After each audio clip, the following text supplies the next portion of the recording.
just a bloke in a bar. What is up, ladies and gentlemen? Welcome to another episode of Packer Up, boys. I am so excited, and it is because rugby league is back, but it is also I'm going to the brand new IMAX Theatre by myself to watch June 2, brand new IMAX Theatre in Sydney. I bought these tickets like 4 weeks ago. It's been sold out for so many weeks. I cannot wait. I've actually never viewed a movie on IMAX. So I was thinking, let's get in the mode, baby. Let's get futuristic. A bit of Mike Dean. I want you to just get futuristic, get aerodynamic. Imagine you're already into Saturday. It's Friday, but if you're futuristic, you're really in Saturday. So you're on your drive home. Friday's already ended, baby. You're in Saturday. Let's just vibe with me, baby. Let's get down and dirty. WN Music. The cocaine fluctuates my weight. Oh, God. That's dirty, baby. The cocaine Very dirty. fluctuates my weight. There you go. Bit of Mike Dean to start the day off. Mike Dean, notorious, loves a synth, also incredible producer. And I thought we'd start down and dirty, baby. It's round one. I'm going to see June 2. Timothée Chalamet, or whatever you say his name. He's good. Zendaya, he's great.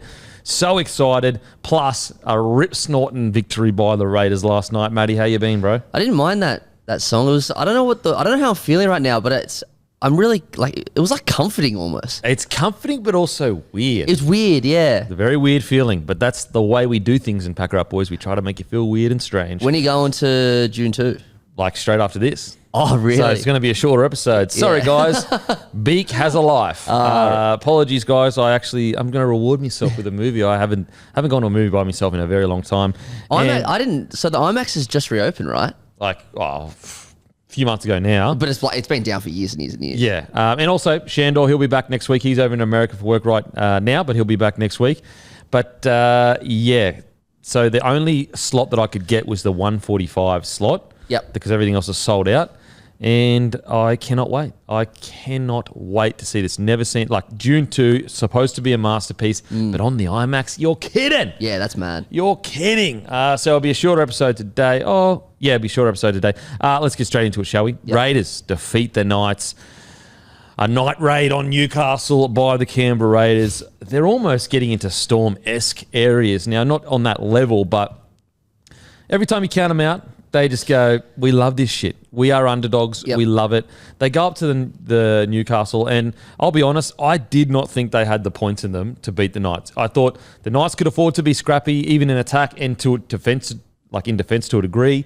And they clearly did have points in them, and the Raiders played an absolutely fantastic round one game. I thought Ricky Stewart outclassed Adam O'Brien in the tactical department. He played round one footy. I felt like the Newcastle Knights were trying to play round 26 footy of off the bat, just spreading it constantly, edge to edge, some kind of complex moves or whatever.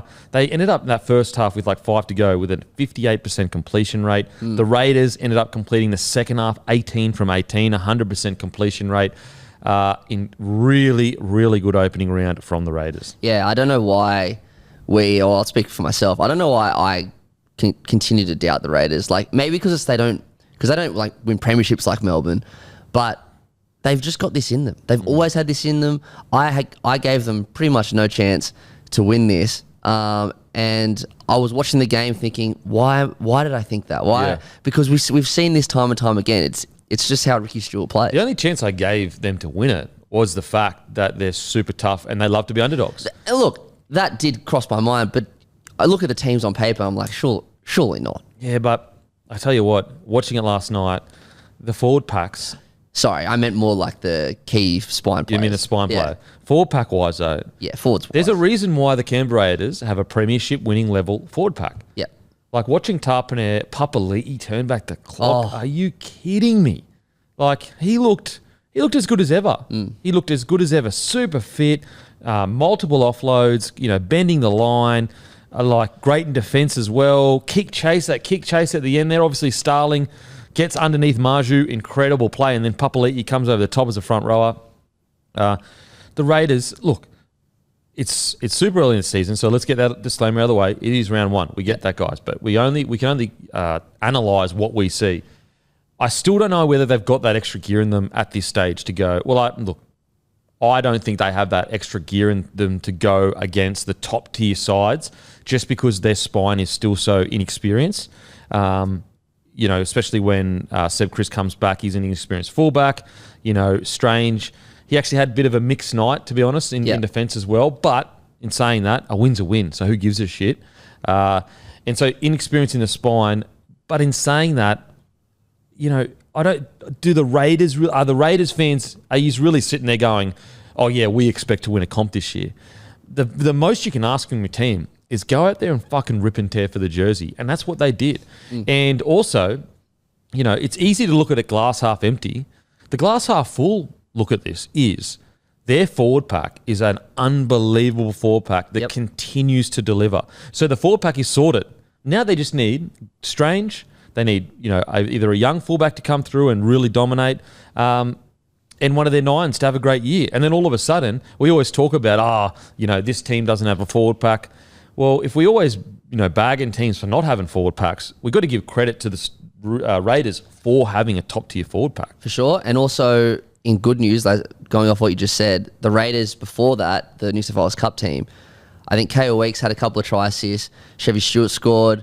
Even on and Canberra had a really good win. Even on the night side, it was actually a great battle. It was Chevy versus who's the Fletcher Sharp, and it was Will Price versus KO Weeks in the 6, and all 4 of them killed it. Apparently, I didn't watch it, but I read the report. Apparently, they all killed it. But Ricky Stewart actually spoke after the game about how well his reserve grade team played as well. So in those two positions coming through. I just think the Raiders, I think Ricky Stewart's journey as a coach is such an interesting story because a guy as passionate and as old school as that very easily can almost self-implode out of the game where they just go, nah, my way or the highway, this is how we used to do it. And we talk about it very, very often, but there was an inflection point 2 or 3 years ago. They nearly lost Tarpaner. Yeah. They nearly lost Tarpaner. And the senior playing group was off it. Ricky Stewart puts out an olive branch. They build a bridge. They get together, and it's one of the most. When you've got a side going out there and completing 18 from 18 in the second half, that is a team that believes in each other, but also believes in the coach as well. Sure.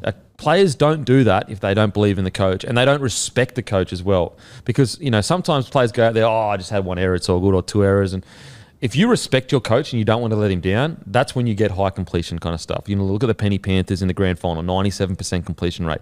That's a team that's all bought in. That's a team that all respects the system and the process.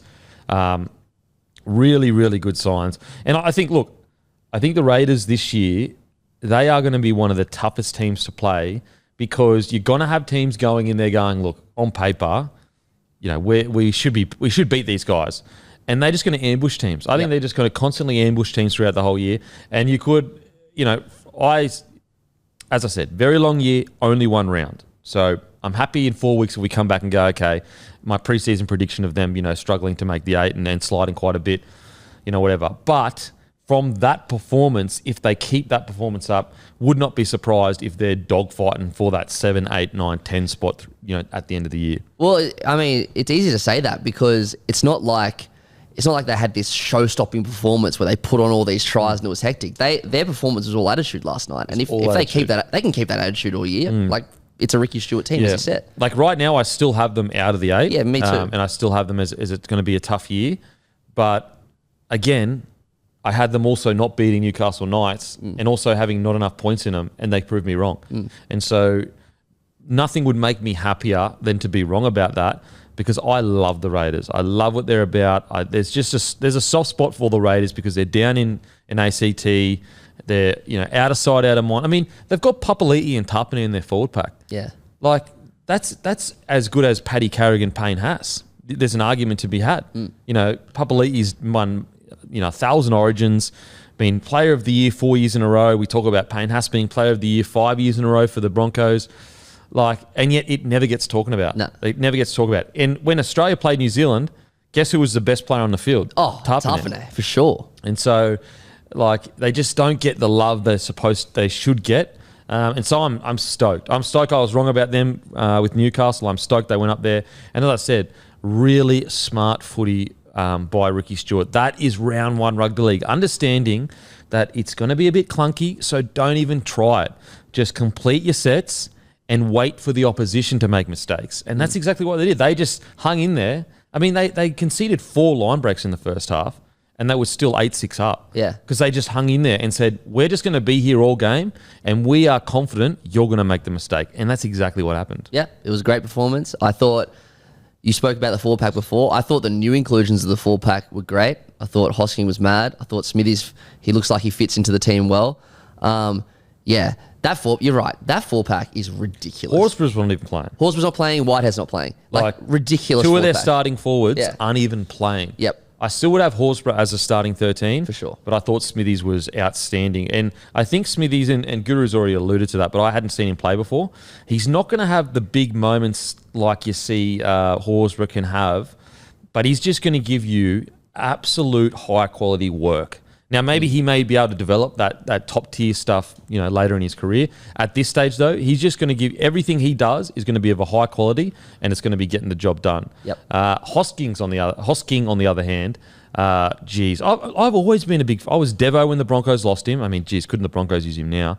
Yeah, true. I was Devo when the Broncos lost him. I was shocked beyond belief when the Panthers dropped him before the grand final or a few games before. But he suits the Raiders. Yeah, he does. He is a player that suits the Raiders through and through.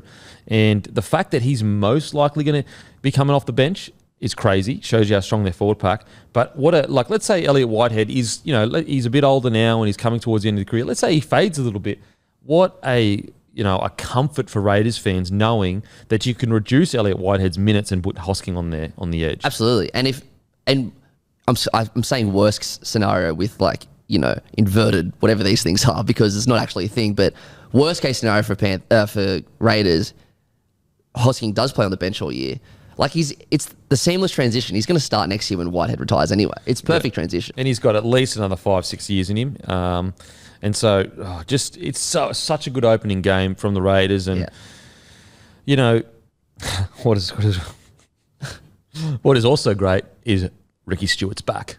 Oh, you saw the Gets a presser. famous win. Oh, it's the best. And he's into the refs. About the Hudson Young getting 10 in the bend. I was oh, Ricky, don't ever change, baby. He's the best. Don't ever change. I loved in the presser as well. Whenever a journalist would throw a question to him like, so-and-so played well. He's like, yeah, he played well, but he never gets credit for it.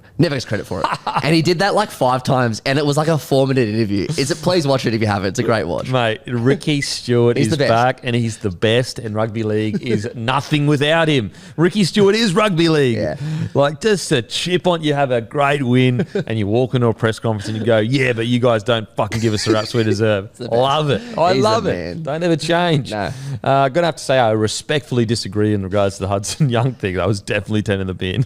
Yeah. There was contact with the head. It was a contact with the head, late, off the ball. Just Honestly, every box was ticked. Even in the old rules, I would say that's 10 in the bin because it was totally unnecessary. Didn't need to do it. He'd already been let go of the ball and been tackled. I love how Ricky's like, it was a push.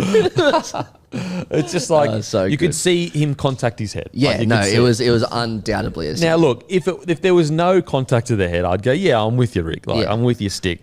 Push, who gives a shit? This is rugby league. But you could see contact to the head. Unless the replays I watched, unless I'm off my head, it looked like the shoulder hit the head. Did he hit the head that hard? No, it didn't. But it's still dangerous. And it's late and it's unnecessary. Very unnecessary. Aside from that, that little brain explosion from the great Hudson Young, geez, I love him. He's such a weapon. He's a weapon. And he's looking good. Yeah, looking forward. As a Blues fan, I really hope he's in that team this year. It's exciting for Blues because you're starting to get these back rowers that, you look at the Queensland back rowers and you go, Nanai, Lukey, these kind of Fafita, these just animals on the edge. Whereas you look at the Blues now and you got Olakawatu standing up. You got Keon played decent first game.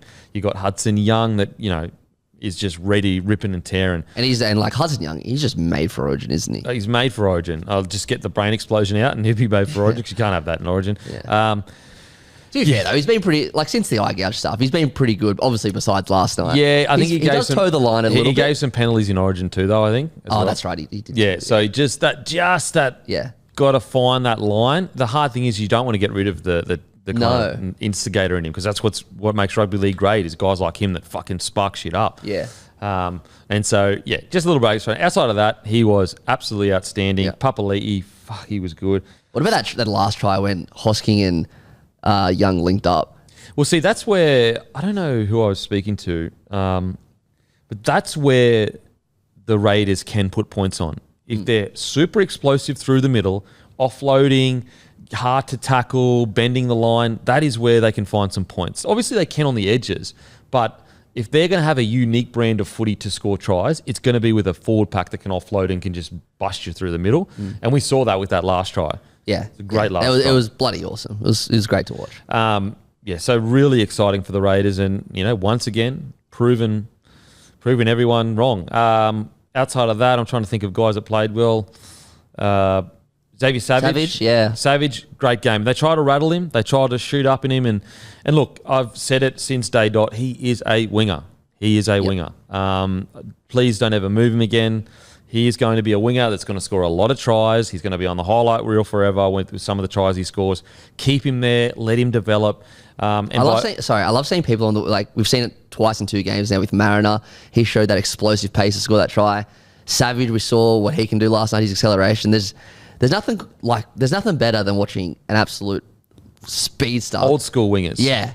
We've got the new school that's big, strong, heaps of carries, but that old school winger of out and out electric pace. Yeah, it's mad to watch. Xavier Savage, really excited for his year because he's got that spot now on the wing, played well on the weekend, and he's just going to get better and better. He's still 21? He's super young.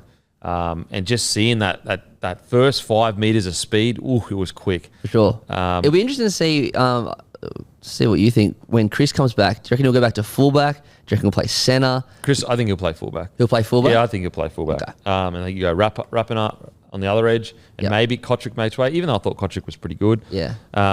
I'm a huge fan of Kotrick as well. It's just, look, I don't mind. The outside backs, pretty much sorted. It's just a top-tier fullback and a good 6, and hopefully Strange can be that. I thought defensively Strange had a few. He had obviously a poor read with that crazy line from Tyson Frizzell, but also a kick return off Caleb Ponga just bumped him, ran straight over him. So that's just, look, that's a rookie in the halves. You're going to get targeted. That's something he's going to have to get used to, is that you just somehow, some way got to make those tackles.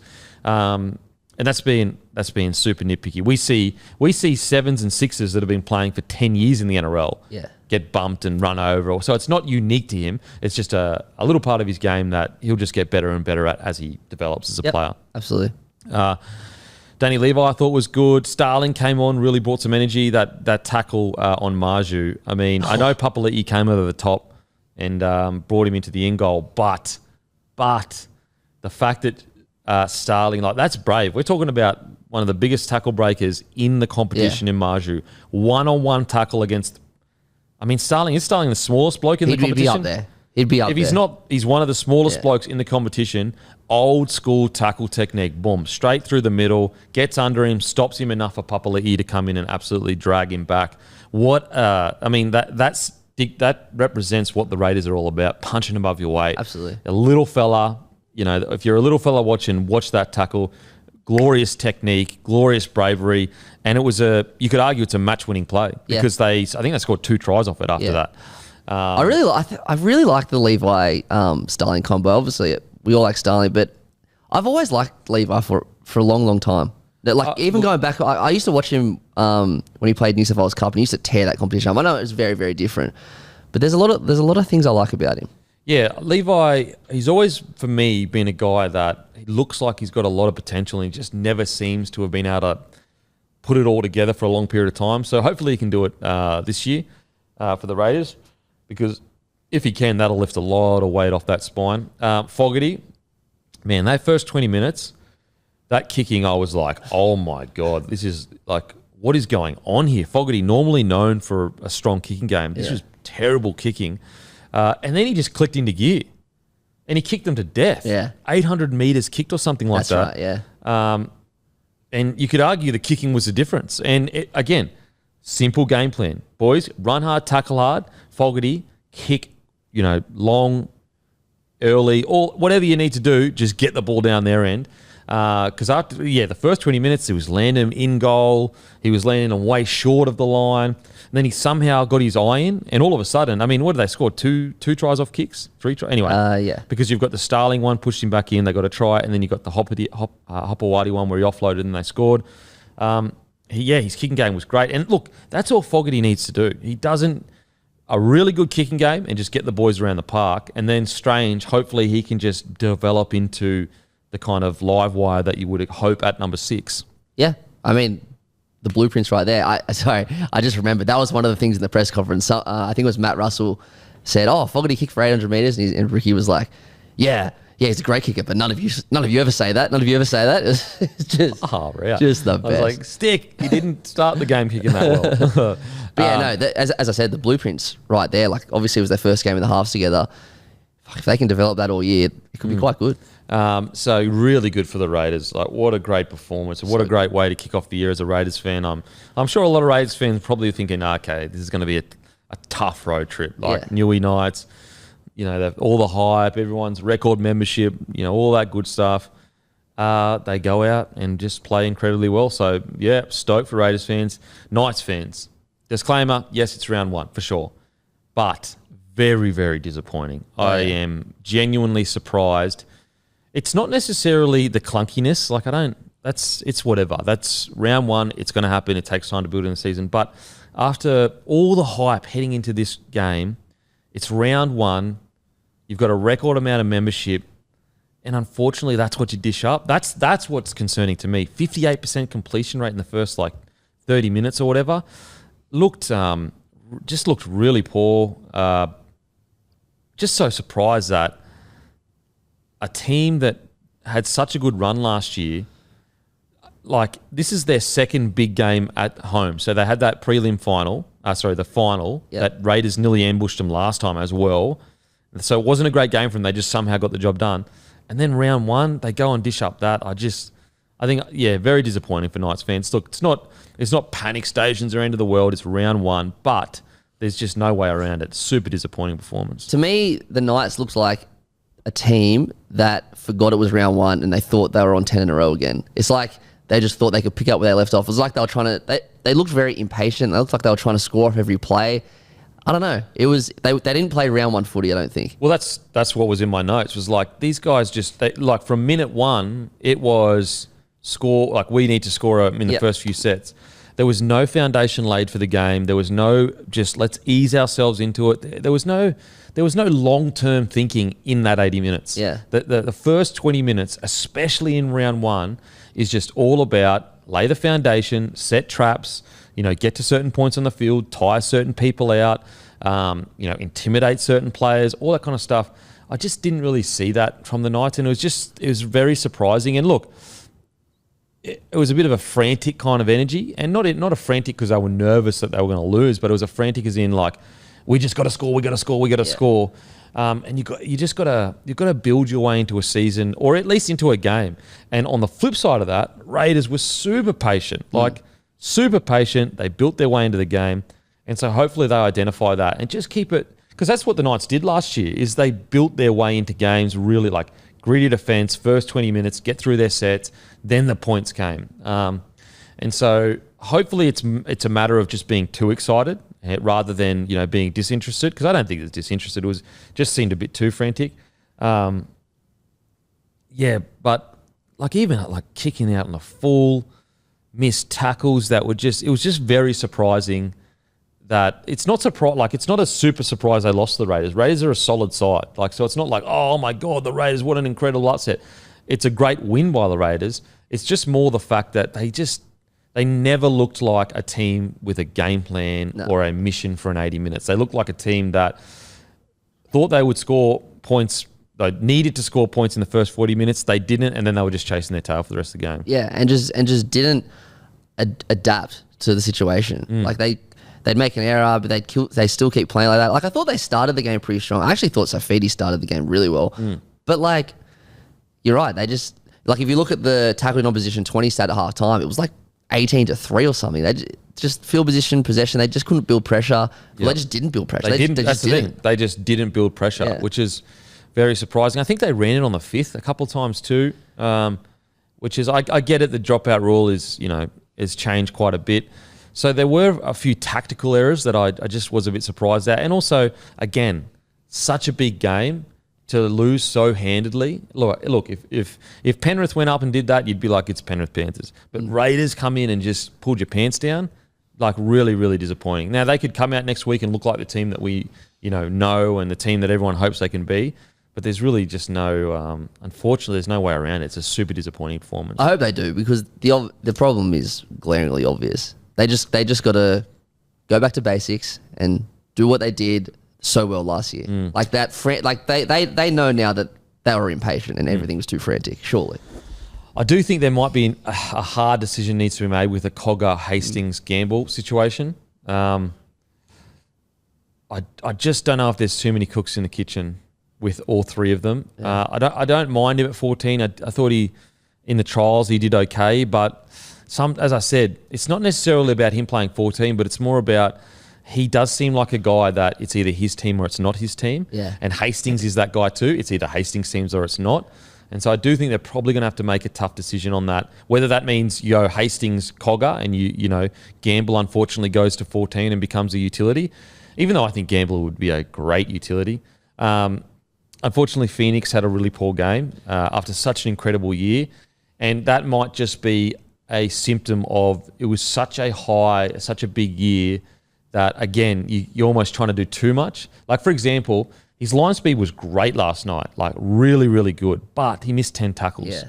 And so there's that sometimes less is more. You know what I'm saying? Like, for example, how often did you see Cameron Smith shooting out of line? Yeah, never. Very rarely. Yeah. Like, he'd get that, like, more his job, and I think Phoenix would be the same. It's lose that extra meter or so, but make sure that your front rows are with you or your forwards are with you. That should be your main goal. And look, it's tough because it's like he's trying to change the game. Yeah. He's trying to help out. But sometimes less is a little bit more. And I think he might learn that, okay, you know what? I need to take a step back and rather try to impact the set every set, just try to do what I need to do for the team. And then those big moments will come again, kind of like they did last year. Absolutely. When Brayley comes back, can you see any way where they can carry two of those on the bench? No, they can't. Brayley has to be 14 or 9. Yeah. Yep. And he's too good to be having in reserve grade. He might come back through reserve grade, like just to get his match fitness. And that's why I think a hard decision probably needs to be happening in those halves, because you just can't you can't have Brayley and Cogger on the bench. Yeah, exactly. Or Brayley and Gamble, unless Gamble wants to play in the forwards. In the forward pack, yeah. Kalen Ponga, really mixed game. Really mixed game. Hopefully it's just a... I don't know. I wouldn't say nerves, because he wouldn't be really a nerves guy, I'd assume. Hopefully it's just one of those nights that just didn't work for him. Yeah. He had moments. Don't get me wrong. He looks fit he looks fast his footwork looks great. Just one of those things where last year everything went right for him towards the end of the year, and then last night not everything, but a lot of things just didn't seem to work for him. Yeah, absolutely. Some positive, I thought Kai Pearce-Paul was great when he came on. And there's every chance, because Lucas got a HIA, who knows what was going to happen with him, so there's every chance he could slot into that back row spot next week. I thought he was really good when he came on. He looked dangerous every time he ran the ball. Yeah. That offload, again, it was actually a really good offload to Kalen, but the ball was knocked out by the Raiders. So, like, he just offers that point of difference that you really can't find anywhere else. I thought Tyson Frizzell was outstanding. He was great. He was really, really good. I thought Saifidi's brothers were good in patches. Leo Thompson was okay. Adam Elliott, unfortunately, I thought he didn't have the best game. I know he had a bad defensive read, but outside of that, I thought Dank Gagai was awesome. Yeah, outside of, like, he's always going to give you a solid game. He's the Even best, when he has a bad game, like, it's just moments that are bad, he still gives you his everything kind of thing. Yeah. So, look, it's round one. Again, the biggest concern is such a big game. I just thought they would have been more up for it than they were.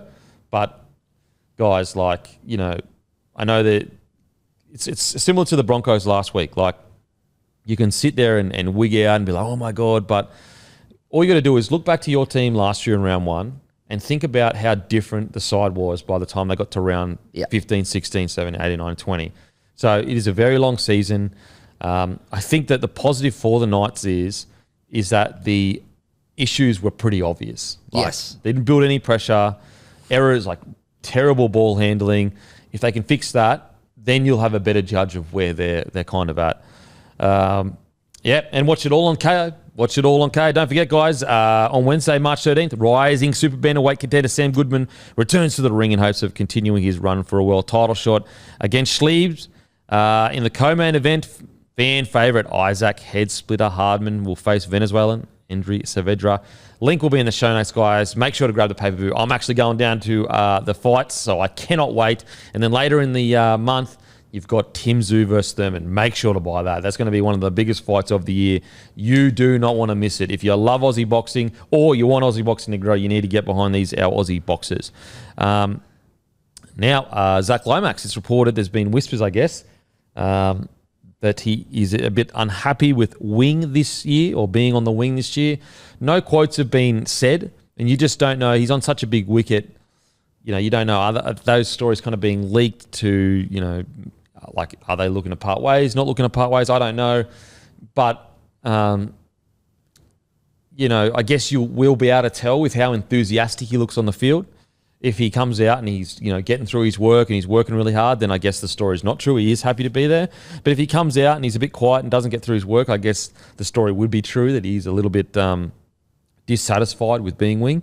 I will say that if he is dissatisfied, I do think it is a bit surprising because I think that he's probably not at the stage in his career where he has kind of earned the right to be dissatisfied with a position switch from centre to wing. His form it's been a bit up and down. Now, he's had some years where he's been outstanding. But unfortunately at the Dragons right now, they're in a spot where it doesn't matter who you are, you just got to buy in. I'd get it if you're a top tier club and, you've been playing okay and then they've just all of a sudden changed position. But at the moment, it's like the Dragons are desperate to move forward. So you've got to get on board. You've been on, everyone there has underachieved, at the Dragons right now. So heading into this year, you've just got to be like, okay, whatever we've been doing before hasn't worked. So whatever changes that come in, I need to put the team first and go, I'm just going to go all in with that. I might not agree with it. I might sit here and go, I wish I was centre. I think I'm a better centre. But at the end of the day, whatever has been the case hasn't worked. So let's try something new and just get behind the vision for the team. Yeah, totally agree. It's a weird one. I think the timing is so odd. It's 2 days before their first game. I assume he's been training on the wing for a while now if he's playing there in round one. In his defence, Flano did come out in the preseason and say that I think initially said Lomax would get first crack, and then he said he was going to rotate between Sloan and Lomax. So it hasn't been since off season that he's been you're going to be wing, and then so it does seem like it has snuck up on him that he's been pushed to the wing rather than fullback, because even fans are why isn't Lomax fullback? But I think that even if it has snuck up on him, again, whatever's been going on before hasn't worked. So just get behind the changes that are there now. Just get behind it. I don't see what's so bad between centre and wing either. Wingers these days are arguably more valuable than centres. Wingers are so important these days. You get more work. Yeah. You get more runs, more work. You can roam. You can switch with the fullback sometimes. Well, surely if he wants to be fullback, you get those kick returns. You get at least a taste of it. Look, and also Lomax can be a great winger. Oh yeah. Super tall, super strong, great under the high ball. Mate, get on the wing and make a fist of it. Yeah. Why not? You're on a big wicket. And look, we're talking as if he is unhappy. Maybe he's not unhappy and this is really unfair. So I'll just talk from a perspective of any player. Let's say just a random player was unhappy at a club that was struggling, and I'd just be like, mate, just get around it. What's so bad about it? You're on a big wicket. You're playing rugby league in professional NRL, and if you can be on the wing and your team's winning, that's way better than being on the centres and your team's losing. Yeah, absolutely. And what is going to increase the chance of your team winning? It's getting behind it, getting on board. So, and I'm not talking specifically about Lomax now because we don't know whether it's true. I'm just talking about anyone. I remember I came back when they called me up Broncos after quitting footing. They called me, you want to come back? I was like, yeah, sweet. And Hook was playing me in centres in Q Cup. And when I say I've never played centre, I literally mean never played centre, Yeah. like because I didn't play rugby league growing up. So I'm wigging out. I'm going like, guys, I don't think you understand. Like, I'm not some guy going, oh, I haven't played centre in NRL, but I did it a bit growing up because I'm Yeah. a centre, wing, fullback, whatever. I'm sitting here saying I've literally never stood on a field at centre in defence. And so, but I was like, what, like, okay, sweet. Like, I'm just going to give it a crack, see how it go. And I ended up enjoying it. So, and I got a tore me hammy, but Oh no. yeah, look, Hannah, actually, you know what? I fully got behind it, and guess what happened? Played really well, Yeah. twinged my hammy at the end of the game, kicked chasing really hard. So came off the field, and then that next week, we're in training and I'm on night of duties, and I'm going to the trainer. We're going through like the fitness drill to see whether I'm fit to play, and this is like maybe Tuesday or whatever. And I'm going to the trainer, oh, man, I just don't know. Like, it's kind of good, but it's kind of not. Like, I'm very unsure. Anyway, so the head trainer pulls me aside, and he basically just calls me soft. He's just like, mate, like, you know, it's not a good attitude, and like, you're umming and ahhing. And I was like, oh, okay, like, I guess I'm soft. Anyway, so we strap her up, go to play that weekend, warm up, boom, hammy, fully gone, no. out for 6 weeks. Oh. So don't get behind. You know what? I take it all back. Yeah. Don't get behind what the club tells you Yeah. to do. Ask Believe in yourself. Ask for a release right now. Believe in yourself. You were right. I'll tell you what, because I assume it's going to be Bird and Ravalato on the right. If that's the case, geez, as an opposition fan, I'd be worried about Sully and Lomax being together on the left. That is so good. That's nightmare stuff. Yeah. So yeah, like, all jokes aside, and that isn't a joke, that actually did happen to me. And like looking back on it now, I think it's because the trainer, I was close to playing NRL again. Right. And so the trainer was just trying to be like, mate, if you play this week, you could be in soon. Right. I think anyway. He still did basically call me soft. But I tell you what, if there's one thing I could change about my career, it would be when it comes to injuries, put yourself first. Yeah. So for example, I remember when I broke 6 ribs and my lung collapsed. And this was my own fault. But I was back playing NRL in like three, I think it's 3 or 4 weeks. That's crazy. And I got 70 minutes through the game, and throughout the whole game we were playing Newcastle, and throughout the whole game, every time I ran the ball, they were like, hit his ribs. Because unbeknownst to me, yeah, they didn't heal in 3 weeks, you dickhead. And they knew that. Everyone else knew that. Anyway, got an inside ball from Lockie, and boom, ribs, us. And then for the rest of the year, I was just fighting it. That was my own fault. I was rushing back because I'd just been an idiot, being tough. Geez, and the Knights pack back Was then. Stimson? Oh, Steve Simpson. Big boy. Steve Simpson. Yeah, was it? Steve Simpson, I think. I thought it was Stimson. No, that's Joe Stimson. Oh, Steve Simpson. I think it's Steve Simpson. Oh, okay. I'll He's a Google big that. boy. Big Yeah. boy. Anyway, so yeah, that was my fault. But then obviously, yeah, the twinge they had. Like, well, to be fair, so I came back in the NRL. That got hit in the inside again, and then for the rest of that year, they basically kind of gave me the same chat of like, oh, you should be able to play now. So I had let's say I had 4 or 5 weeks out. Got to that point, they're like, oh, you should be able to play now. You've just got to basically handle the pain. Like, it's a rib injury. It's just a pain thing. And just kept kind of inferring like, mate, you need to toughen up. So what would happen is I'd go back and play, get needled up. The needle would wear off at about the 60-minute mark, and I'd be in like agony. And I did that multiple times, and they just kept saying, mate, like basically looking at me like, mate, you are soft as. Yeah. And I kept being like, mate, there's something is not right here. Anyway, eventually I put my foot down and I was like, nah, I'm not like you. I want to go for every single scan you can get for me. And they're like, oh, all right. I think they kind of were duty bound. They had to go get a scan. The whole time my rib was still broken. Fuck. That's so fucked up. Yeah, but like, look, it sucks, and it's unfair on me. But at the same time, rugby league is a tough sport, so you're always straddling the line between making sure these young men aren't giving up on themselves, and you'd be surprised at how far you can push your body. But this was a time where, like, I should have backed myself and said, no, you are tough, and you don't need to prove it to anyone. You actually are injured. Even when I broke all the ribs, I remember, so I stayed on the field for 15 minutes. I kept playing. So 6 ribs and a lung collapse. And so basically it was against the Warriors. And I was like, mate, I've got to come off. So I come off and I walk around the back, and they just throw the water bottle on the ground. So like thinking I was just being soft.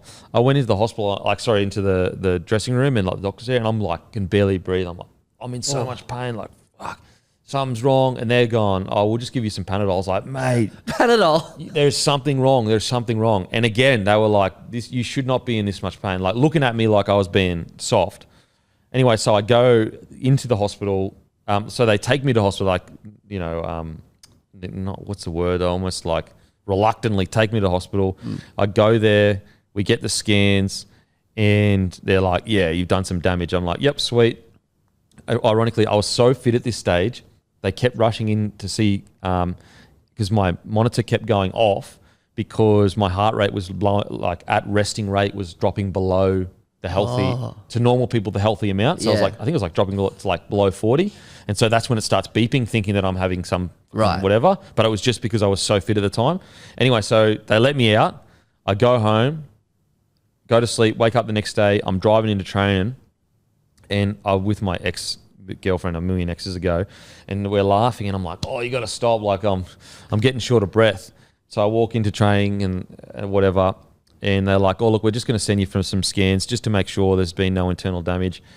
Send me some scans. The doctor literally comes running out and says, your lung is collapsed. You need to get to hospital right now. Oh, my God. And if you weren't as fit as you were, you probably could have died in your sleep. Holy So I went into hospital. They stick a tube in you. They reinflate your lung. And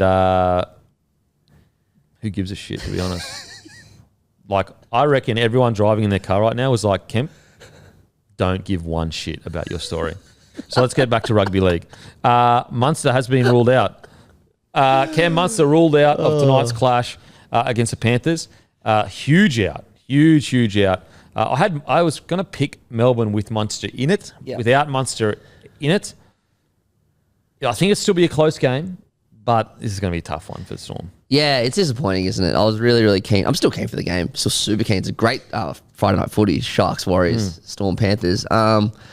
It does dampen it a little bit because I thought it was going to be neck and neck. I was thinking about tipping the Storm. I think you might have said on DMP yesterday, Melbourne with a start, which my ears perked up. I thought, yeah, that sounds good. But now with Munster out, it's going to be a bit harder.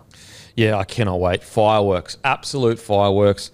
And also, like, are you kidding me? Warriors versus Sharkies. I'm so toey for that. Like, honestly, Warriors for me, I've never been more excited. Yeah. And if there is a team to win the comp this year, if there is a team that I hope wins the comp this year that isn't the Broncos, it's the Warriors. Yeah. Like, they're my second team this year. Them and the Dolphins. I've got a soft spot for the Dolphins because they're new and I want them to succeed.